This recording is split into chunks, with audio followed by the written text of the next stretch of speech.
All right, personal defense 44 Magnum. This is the Buffalo Bore anti-personnel. I've actually had some requests to test this, and I wanted to test it for a while. I just hadn't gotten around to it, but I wanted to test it against something that's relatively fair. So this is a 180 grain. It is a medium cast lead semi-wad cutter hollow point. I'm going to test it through my model 69, the Smith & Wesson model 69, and against that I'm going to test the 10 millimeter 180 grain Buffalo Bore heavy.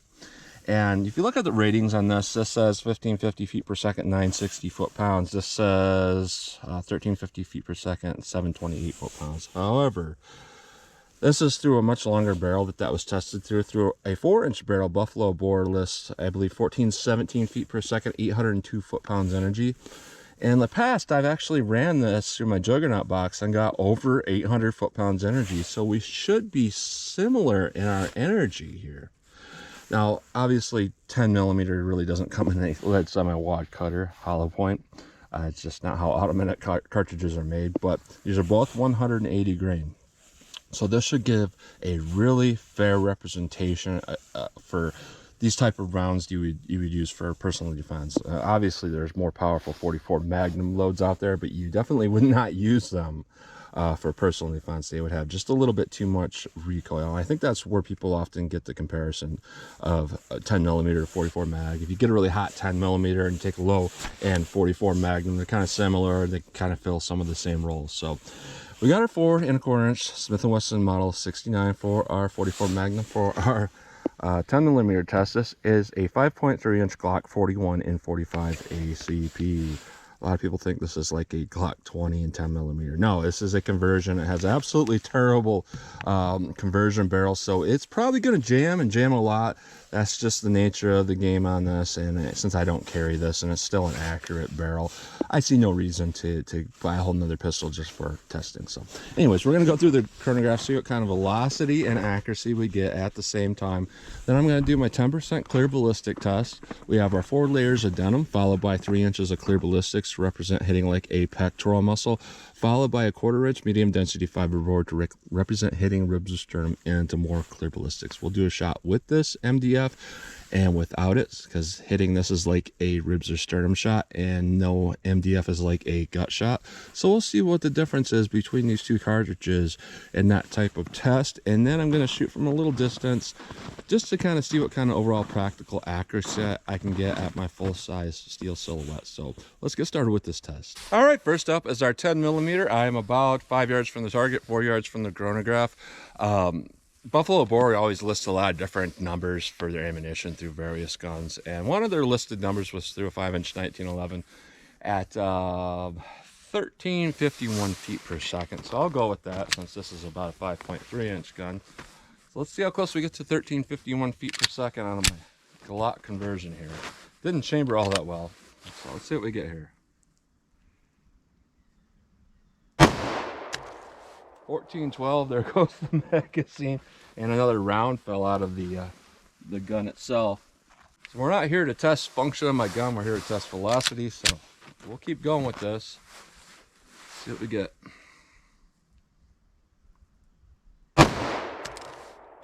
1392, pretty nice. I don't know why that magazine's dropping. That's interesting.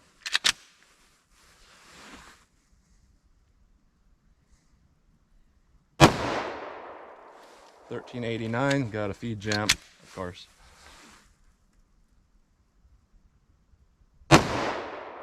1401, got a feed jam. 1397, got a feed jam. So pay no attention to those jams, that's the conversion here. But we got right around 1400 feet per second, which is really, really good for a 10 millimeter on a 180 grain. So let's see how our 44 Magnum does. All right, 44 Magnum rated at 1417 feet per second from a 4-inch revolver. This is a 4 1/4 inch, so let's see how close we get to that 1417 feet per second.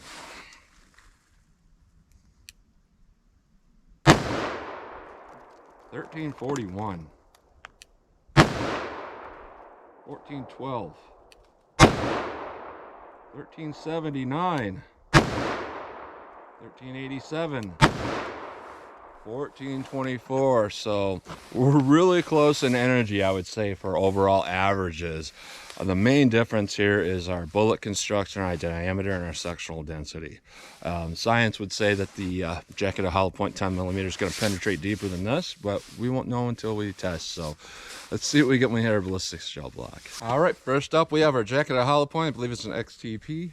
Through our 4 layers of denim, 3 inches of clear ballistics, a 1/4 inch MDF, and 2 more clear ballistics. Let's see how this will do.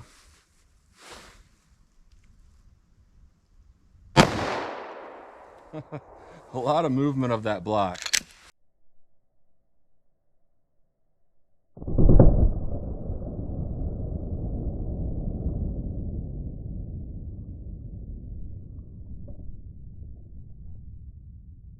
All right, so everything lined back up. Here we are with our MDF. We definitely show expansion in that first 3 inches there. And what we're looking at here is really quite interesting because we're seeing a damage path go all the way up to 14.5 inches, but our bullet is back at about 10 3/4 inches. We have to count the damage path. So let's try it without our MDF and see how that compares. All right, no MDF, just our gut shot. Let's see how our 10mm does.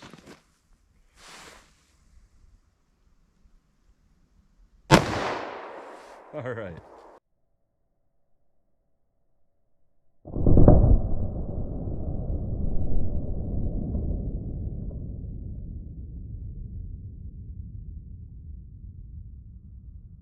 All right, so what we're looking at here, pretty impressive here. We are at 18 1/4. So I would not call that over penetration. We have just a massive amount of a permanent damage cavity in there. That's a lot of damage, a lot of power. Now, like I was saying, I think science would dictate that that 44 Magnum should penetrate less, and it's got less sectional density, so it's going to have more of a shallow dump, including the fact that it has such a light, soft lead bullet. So let's try a 44, see how that compares to this. All right, 44 mag with our MDF. Let's see how this compares to that 10mm.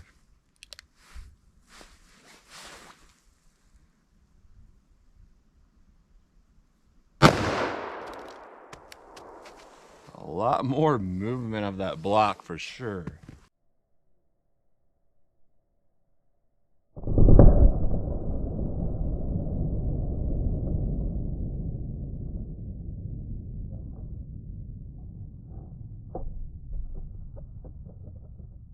All right, through our MDF, definitely a larger hole. It started out larger, but I would say our percentage of expansion in that first 3 inches is higher. And what we're seeing here is we have the bullet split in half, it looks like. One went up and a little bit to the left. It looks like it kind of touched part of the damage path for the other bullet, stopped at about 10 inches. The other one came off and stopped at about 7.5 inches. So that's really interesting. Let's try it without our MDF and see how that compares. All right, just our gut shot, no MDF. Let's see how this 44 mag does.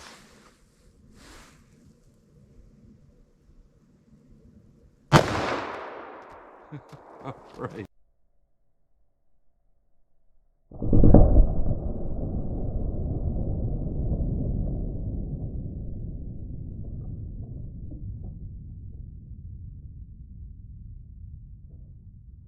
Oh, wow.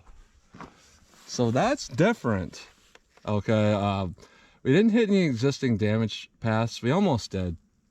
But what we're looking at here is only 7 3/4 inches penetration. That's not penetrating very far, but it is dumping the energy really, really quickly in that first 3 inches there. So this isn't going to meet any FBI protocol. The 10mm actually is, but this one would not. So it's disappointing in some respects, but in other respects not so much, because that's the type of injury that would kind of be, if you made a straight on shot, would be kind of a man stopper round. But if you went by total protocol through an arm shot or something like that, it would not do very well. So let's shoot from a little distance and see how we do. All right, I came back from 10 yards because the 44 mag is a personal defense round. This one is not listed as that, but I figured at least maybe I can get some point shots with this and just get an overall feel how they would perform in a gun that's more reliable than this one. Just kind of pull it up, see how it feels. If I can do a double tap, I'll do it, but chances are I'm not going to be able to. So let's see what I can get with this. Totally missed it somehow.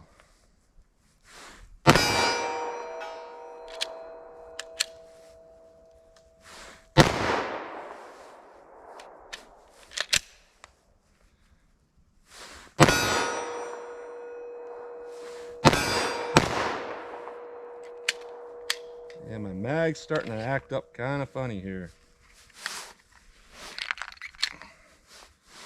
Gun is clear. I got a couple of rounds that were sticking straight up out of the magazine like that. So interesting. A couple more. So mag dropped on that. So not really a fair test, but at least gives me some idea. And there's, when you're shooting fast with this, there is quite a bit of recoil. So let me try the 44 mag.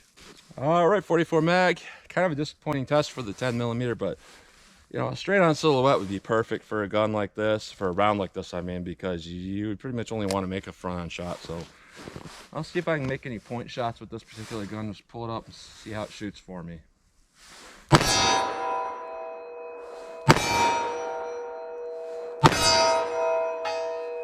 too bad. Case ejection isn't great, but it's not too bad. Felt recoil on this is a little bit more than that 10mm, but I'm just gonna get a nice sight picture, try to get some follow-up shots, because that's something people often say, well, you can't get a follow-up shot with a 44 Magnum. So 10 yards, let's see if I can get a follow-up shot.